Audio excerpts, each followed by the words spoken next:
sector achieved further gains last month, adding $1.18 over January.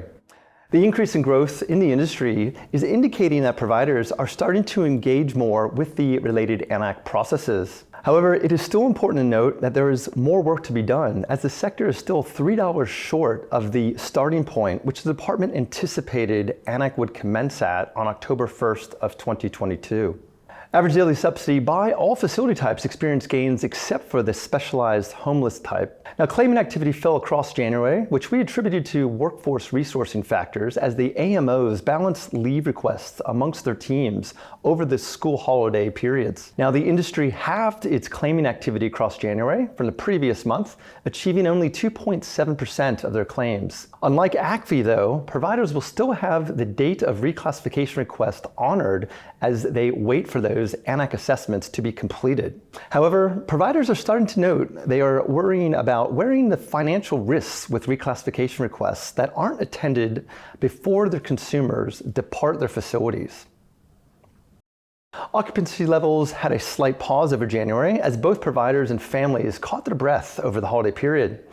The industry is still sitting near a 12-month high at just over 86% of licensed beds being occupied. However, the length of stay of residents remaining less than 6 months within the facility has dipped below 25%. Now, this is a welcome and positive outcome as it indicates the AN-ACC model, which favors lower acuity residents through greater subsidy allocations than the ACC model did. It is now starting to change the selected behaviors which providers had used to seek out those higher funded, higher acuity residents than some of their low funded alternatives. Now, with 2023 now here, there are some new workforce requirements that will be playing out. From July 1st of this year, RNs will now be required on-site and on duty 24 hours a day, 7 days a week.